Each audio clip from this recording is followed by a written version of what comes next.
Você conhece como é a anatomia do ânus e do reto? Como essa região do corpo é dividida e como o sexo anal acontece? E também como o sexo anal é influenciado pela nossa anatomia anal e retal.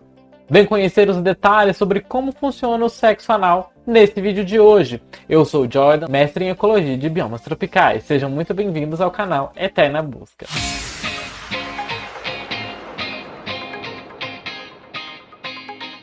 Lembrando que nós já falamos anteriormente aqui no canal um vídeo fazendo uma introdução aos músculos e aos nervos que estão envolvidos na região anal. Então nós já fizemos um vídeo falando mais sobre o orgasmo, como ele funciona. E nós também já fizemos um vídeo anterior falando sobre a questão específica dos nervos da região anal e da região pélvica ali como um todo, né? Então se você ainda não conferiu esses vídeos, vou deixar aqui para você conferir, que está bem interessante. Então vamos aqui para entender um pouco sobre a questão do reto e do ânus. O canal do reto ele tem por volta de 17 centímetros de comprimento. Do lado de fora do canal do reto encontra-se o ânus, que é fechado pelo músculo externo, o músculo esfíncter externo, como vocês podem ver nesta imagem. Então aqui tem vários músculos, vocês estão vendo a região do ânus, e ao redor do ânus existe esse músculo externo do esfíncter, ou músculo esfíncter externo. Esse é o músculo que você pode apertar ou relaxar quando você vai estar lá no banheiro fazer o número 2. E ele é um músculo voluntário, ou seja, você pode controlar esse músculo. Logo após esse músculo, vem um outro músculo, que é o músculo esfíncter interno, sobre o qual nós não temos controle voluntário, né? Nós não podemos apertar o músculo do esfíncter interno. Ou seja, ele é controlado pelo nosso sistema nervoso central. Se a pessoa está relaxada, esse músculo também está. Porém, se a pessoa ficar nervosa, esse músculo ele irá também se contrair. Se a pessoa então ela está tensa, o esfíncter externo e também o esfíncter interno, eles se contraem, então eles fazem uma pressão maior. Tal como nessa imagem que vocês estão vendo o canal do reto, a abertura, né, do ânus, e aqui mais externamente vocês têm o esfíncter externo e mais interiormente nós temos o esfíncter interno. Quanto mais relaxado você estiver, mais os seus músculos esfíncter vão ficar relaxados também, não exercendo pressão sobre essa região. Como os dois músculos funcionam em harmonia, você pode estimular o esfíncter interno a relaxar quando você relaxa o esfíncter externo. Estes músculos são eles que provocam dor quando eles são forçados a serem penetrados. Por exemplo, no sexo anal, em que a pessoa está muito tensa ou com medo. Se a pessoa está tensa e com medo, a pressão que esses músculos fazem é muito forte. Então, quando você tenta inserir algo dentro de um músculo que está fazendo uma força muito grande, vai provavelmente ser bastante dolorido e traumático. Para que algum acessório ou pênis penetre o canal anal, os dois esfíncteres eles precisam estar relaxados. Uma vez que se ultrapassa esses dois esfíncteres, chega-se ao canal do reto propriamente dito. E nessa imagem aqui tem um esquema para vocês verem como que seria a região do músculo do esfíncter, como ele fica, por exemplo, com a questão de um dedo, né, como está aqui. São músculos bastante poderosos, que fazem uma força muito grande. O reto, ele é um delicado compartimento, né? Ele é um canal, como vocês veem nesse esquema aqui. Ele é a porção final do intestino grosso, né? E ele é bastante vascularizado e tem muitos músculos. E ele é grande o bastante para acomodar um objeto que tem entre 12 e 17 centímetros de comprimento. O canal do reto ele tem de 15 a 35 centímetros de circunferência. De forma geral, as sensações relatadas por pessoas que praticam sexo anal nas primeiras vezes, geralmente é que a única sensação com a penetração é de um preenchimento e pressão contra as paredes do reto, dando a sensação de vontade imediata de evacuar. Com a experiência, as pessoas que se envolvem na prática do sexo anal, elas vão ter mais prazer que acompanhadas por todo o envolvimento que se tem durante o percurso da prática sexual. Ela passa a ser mais envolvente e as trocas de sensações sexuais acabam sendo mais agradáveis, funcionando tal como nós dissemos no nosso vídeo anterior sobre a questão de como funcionam os nervos da região da pelve e da região anal. Objetos flexíveis e o pênis conseguem prosseguir a partir da região, né, do esfíncter ali, da região do ânus ainda, né?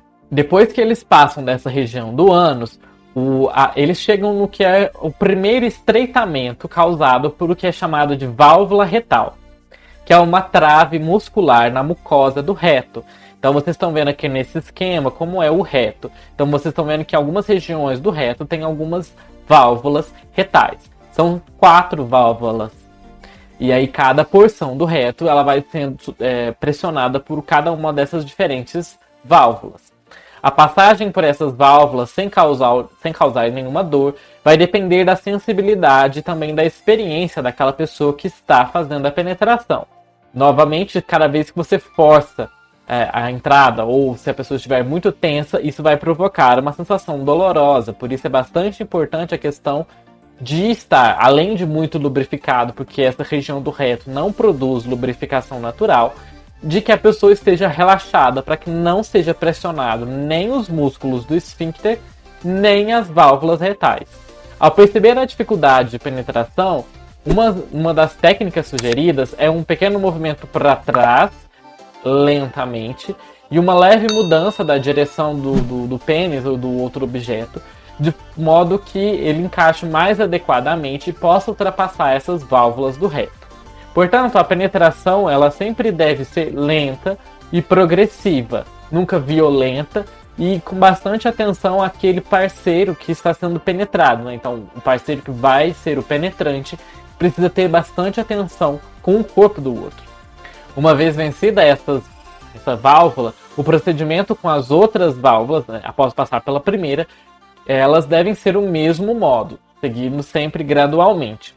Em um certo momento, o parceiro que é penetrante vai perceber que o canal anal vai relaxar e vai permitir a entrada total do objeto ou do pênis, propriamente dito, né? Dependendo do tamanho do pênis, é mais fácil que esteja acumulado ali no canal do reto, né? Então, digamos que um pênis de 16 centímetros a 7 centímetros vai caber plenamente na região do reto, sem que haja tensão, né? E com as maiores sensações prazerosas para ambos os parceiros. E aqui está um esquema que vocês podem perceber como seria como ficaria um objeto na região do reto. E vocês podem perceber a questão da estimulação retal, que a próstata está aqui do lado, então o pênis, ou então esse outro objeto que vai estimular a região do reto, ele pode proporcionar, como nós já falamos no outro vídeo, o prazer retal, que é pelo estímulo dos nervos da região que inervam o reto, e o prazer da próstata, que vem da estimulação dos nervos presentes na próstata. A anatomia do ânus ela tem características específicas que vai diferir ele de outras partes do corpo. O ânus ele não é tão elástico quanto uma vagina e nem produz lubrificação natural como ela. Quando você pensa em sexo, vem à mente a questão da penetração comumente, né? O que sugere o contato da pele do pênis com mucosa, o que exige que haja a lubrificação e de preferência sempre que haja um preservativo. As mucosas do reto são finas e muito sensíveis ao atrito. Para a facilitação da penetração e para que o atrito não ocasione lesões graves ou mesmo leves, o uso de um lubrificante é essencial. Dessa forma, é preciso utilizar algum tipo de gel à base de água, seja vendido em farmácias ou mesmo em supermercados, para que não haja esse atrito entre o pênis ou o outro objeto e a região do tecido da mucosa do reto. Não se deve usar outros tipos de lubrificantes, como creme, que além de possibilitar uma irritação local, na maioria das vezes pode também comprometer o preservativo, podendo levá-lo a algum tipo de rompimento. Lubrificantes que são oleosos ajudam no rompimento da camisinha, porque eles alteram a estrutura da mesma e devem também ser evitados. Algumas pessoas podem se perguntar também, como já me perguntaram, né, no Twitter, se existe alguma correlação entre a prática do sexo anal e o câncer anal. Então nós vamos esclarecer aqui nesse vídeo a questão do câncer anal. Existe uma relação entre o sexo anal e o câncer retal? Hans Prada e sua equipe publicaram um estudo de 2019 na Gastroenteropathology, investigando se existe um risco aumentado de câncer coloretal em pessoas com vagina que praticam sexo anal receptivo, ou seja, elas são penetráveis, né? Em comparação com pacientes que não praticam sexo anal receptivo. Os pesquisadores perguntaram a 6.596 pessoas com vagina sobre as suas atividades sexuais anais entre os anos de 2009 e 2014 e compararam a frequência com que manifestaram algum tipo de câncer coloretal. Os autores não encontraram nenhuma diferença significativa no risco relativo de diagnóstico de câncer coloretal em pessoas com vagina que fizeram sexo anal em comparação com aquelas que não fizeram sexo anal. O câncer anal ele é uma doença maligna incomum, mas a incidência dessa doença tem aumentado nos últimos 30 anos. Historicamente, o câncer anal era tão raro que os exames populacionais, que é feito na população como um todo, como preventivos para alguma doença, eles não eram nem mesmo garantidos para o caso do colo do câncer anal. Em comparação com outros tipos de câncer, o câncer anal ele é raro e não existe suporte para rastreamento da população em geral. Esse tipo de exames preventivos que se faz sempre, todos os anos, por exemplo. Christ e seus colegas compararam 417 pacientes com câncer anal com 534 pacientes com adenocarcinoma, um outro tipo de câncer do reto, e 554 pessoas que não tinham nenhum tipo de câncer. O risco relativo de câncer anal foi maior em pessoas com 10 ou mais parceiros sexuais, ou que eles tinham histórico de infecções por doenças sexualmente transmissíveis, as ISTs, ou então a pessoas com HIV, herpes, gonorreia, sífilis e clamídia. Para essas pessoas, o risco de contrair câncer anal são muito maiores do que no resto da população. Outros fatores de risco de câncer anal identificados incluem o tabagismo e também o transplante de órgãos, particularmente o transplante de rim e de fígado. Após o transplante renal, o transplante de rim, são estimadas de 30 a 100 vezes mais prováveis que a pessoa desenvolva um câncer anal do que o restante da população. Pacientes que fazem uso de imunossupressores também possuem uma chance aumentada de contrair câncer anal. A infecção pelo HIV ela está associada a um aumento de até 30 vezes no risco ao longo da vida da pessoa de desenvolver câncer anal e ao aumento de 4 vezes na mortalidade em até 5 anos caso a pessoa desenvolva o câncer anal. Embora as práticas sexuais, particularmente a sexual anorreceptiva, que é o nome da prática do sexo anal, tenha sido antigamente associada a um aumento na chance de desenvolver um câncer anal, estudos recentes mostraram que o risco de câncer anal em indivíduos HIV positivos existe independente do tipo de prática sexual que essas pessoas tenham. Novamente, tem a ver com a questão da imunossupressão. Como nós já falamos do caso do transplante de órgãos, né? Que as pessoas também precisam passar por um processo de imunossupressão. Então, assim, pelo que eu pude encontrar na literatura, não existe uma relação entre a questão da prática do sexo anal em si com a questão de desenvolvimento de câncer. Ainda mais que o câncer anal é um câncer bastante raro.